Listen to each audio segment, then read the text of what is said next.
Good morning. And how's everybody today? Me, not so bad. Yesterday, bit of a struggle day. Didn't end up seeing the shit. I forgot, but that's okay. I had a stroke. Um, Physiotherapist. Spent a lot of time with the speech path for the first time. Um, Brain got a really good workout. Things it hasn't done since the stroke. Uh, Very tiring. Not so much physically, but mentally. Um, I mentioned it before. I had to do things, and it felt like my brain was on fire. Um, it's not really a physical pain; it is discomforting, but it's just blood and activity happening in parts of the brain where it really hasn't needed or been forced to have activity, and thereby hasn't had blood flow going to it. Right. So, yeah, he really put me through my paces, and so we had to put off physio, one, because I'd gone a little bit longer into the physio time, and two, I needed a nap. Totally needed a nap. Took my own advice, put my head down for a while.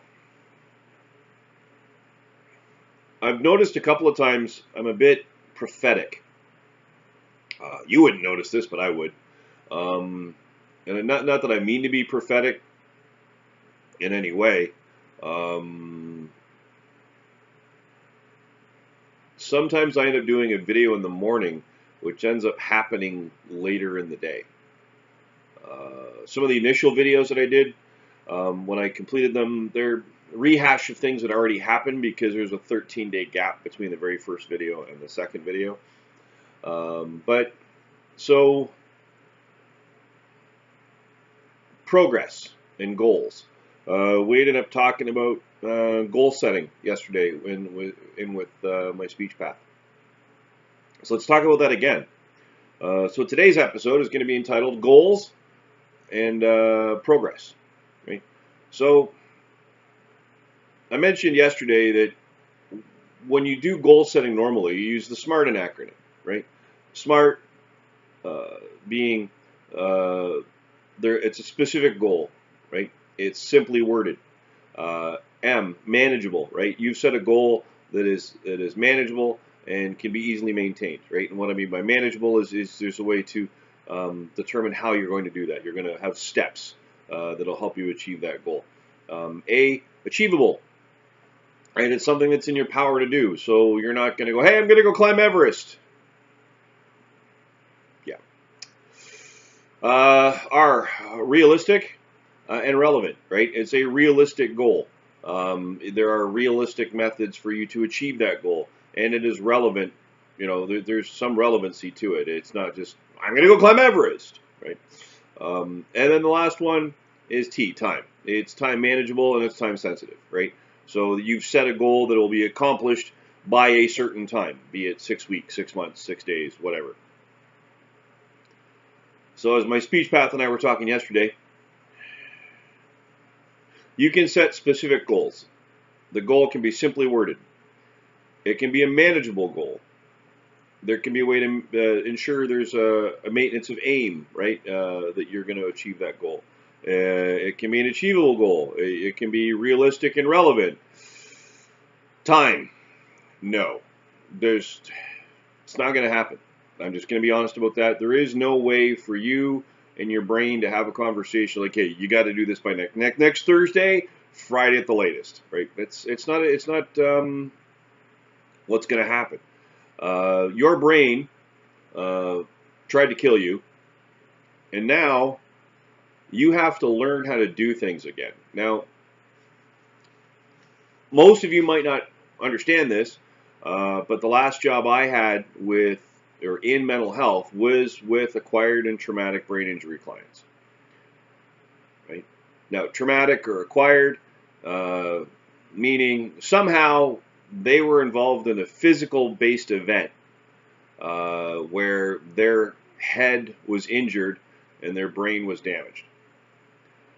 So generally speaking, there is some form of physical or structural damage, right? Be it you were ejected out of a car and you hit a telephone pole with your head. You were riding a bicycle and you were run over, right? You were injured on the job.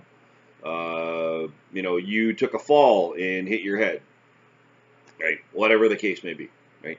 But that was the last job I had in mental health. So I understood all too well that a stroke is technically a brain injury, right? So if you've had a stroke, you now technically have a brain injury. You just don't have a really cool story to go with it, like, dude, I was doing this and I fell off the roof. Yeah, no, there's no really cool story. You didn't, you don't have a physical attribute to your stroke, meaning there's no physical damage to your skull, like there's no major scar, it's not caved in partially, whatever the case may be there. I've worked with people that have that as a life issue. However, you may have some physical presentation, like the facial droop, body weakness, inability to effectively use one side or the other. You might have tremors, whatever the situation you end up is the one you have. And it is what it is, right? There's not much you can do with it at that point. But a stroke is a brain injury, right? However, it's not so much physical as neurological, neurochemical, right? Your brain is learning how to do new things. Your brain is physically 100% intact. There might be the odd dead spot, but your brain is trying to learn how to do new things. It's trying to rewire itself to get you back to where you think you should be. How long will that take? I have no idea, and even neither do the doctors. I believe I mentioned a gentleman by the name of Phineas Gage before. So if you happen to be on the internet, and right now you're watching YouTube, so magically, guess what? You are. Go on the internet, not for pornography, right? Shocking. And look up the name Phineas Gage, North America's first acquired or traumatic brain injury patient. And again, I'm not indicating in any way to be as important or as interesting or as injured as Mr. Phineas Gage. But really, since the 1800s, the doctors understand more about how the brain works and how it does, or where in parts of the brain it does what it does.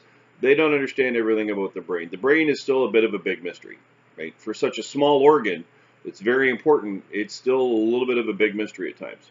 And that's just, it is what it is. So you have a brain injury.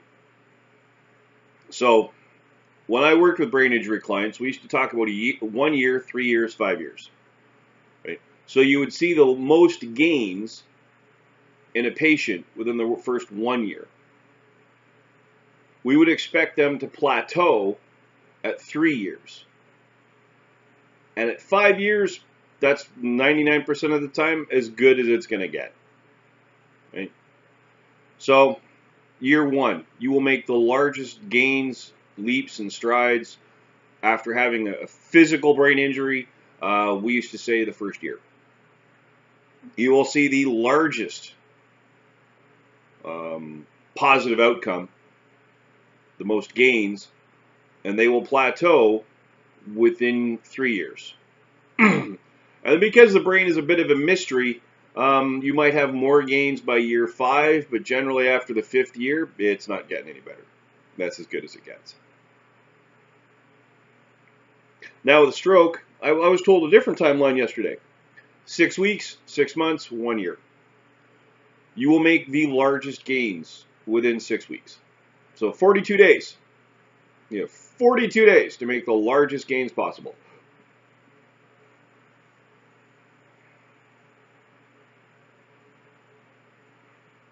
Then, between 6 weeks and 6 months,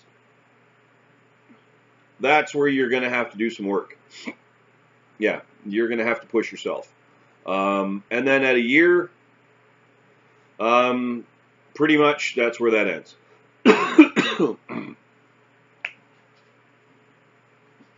Because the first 6 weeks is the brain trying to figure out how to do stuff. Between the end of week 6 and the end of 6 months, that's you kicking yourself in the ass and getting this to work for you. That's when that works. That is you literally making the work happen, right? And then between 6 months and a year, that is you struggling to put the icing on the cake, so to speak. So I'm near the middle of my 6 weeks. I'm on the downward slope, though. So I'm doing everything I can to try to make the positive gains. Yeah, that means I'm going to push myself a little bit. Probably shouldn't, but that's okay. I'll get over it and take a lot of naps. Does that change the timeline I have to go back to work? I have no idea. I'll be honest. I would kill to be back at work now. However, I know I couldn't do it. Right? 3 to 4 hours of activity that's mentally engaging, and I'm done. I'm just spent. As I become more tired, more stressed, my stuttering, my speech issues, they do tend to come back. Last night I was doing a bit of the stuttering and stammering. The only way I can change that, though, is by stressing myself. So my speech path gave me some activities to do, which I'm going to do. I get to see my evil physiotherapist in about 3 hours. Woohoo! So, what does it mean when you go to make your decisions about how your recovery is going to progress? Right? Make goals. Right? Make goals. I'm not saying in any way don't. I'm just saying understand that you can do everything but set a timeline. Right? Some of this is completely outside of your control. Right? You can set all the goals you want. You can practice everything you need. Right? You can get the best expert advice. Right? You can have the most supporting, loving family around you. You can have an expert clinical team. Right? However, your brain, it's going to let you do as much as it's going to let you do. What does that end up looking like? I don't know. Right? I lucked out. Right? I've said it before. I will say it again. I ended up, I should go to Vegas again and start just gambling, because with the amount of luck I should have buried away in me somewhere, there's, yeah. What can you do about it, right? You ended up the way you ended up after your stroke, the way you ended up. Right? It's now your job to get to where you want to be. Right? How far will you get along that path? How long will that take? I wish I could tell you. Right? Is a stroke a completely recoverable event? Yes, it is a recoverable event. Completely. You can recover from your stroke. However, will you completely recover from your stroke to exactly where you were 20 minutes before it happened?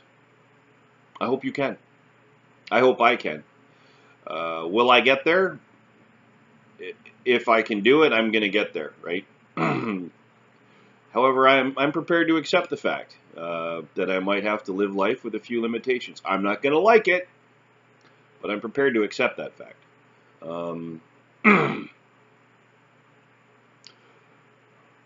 But as I've said before, and I again will say this again,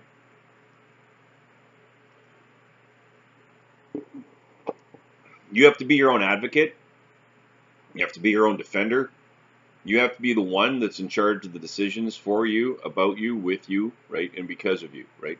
Unless, you're in a fortunate place where you don't have the ability to do that. If that's the case, I'm sorry. But you have to make sure that the decisions that are being made around you, because of you, about you, for you, are made by you, right? Nobody else can make those decisions on how you want your life to end up. That is your job, right? So you got to nut up and be a bit domineering, right? You got to tell the people around you how it's going to be, right? And they've got to accept it. And if they can't, cut them loose. Just get rid of them. So, If you like what you've seen over the past 3 weeks, moving on 4, right? Actually, moving on 4, right? A month tomorrow will be 30 days after my stroke, like an official calendar month. So if you've been enjoying what you've been watching for the past 4 weeks and you have not subscribed yet, hey, do yourself a favor. You're going to want to know when these videos come out. So please subscribe. If you like what you've been seeing here, please like. And if you need to share this with your friends, please freely do so, right? I'm hoping that some of my experience can help someone through their experience of having their stroke. And lastly, if you happen to see either in yourself or someone around you the signs or symptoms of a stroke, that being inability to smile properly, facial droop, pronounced or not, slurring of speech, stuttering, inappropriate language use for situation and context, right? The inability to raise both arms equally or effectively. General weakness either on one side or just generally in the body, inability to stand unaided, right?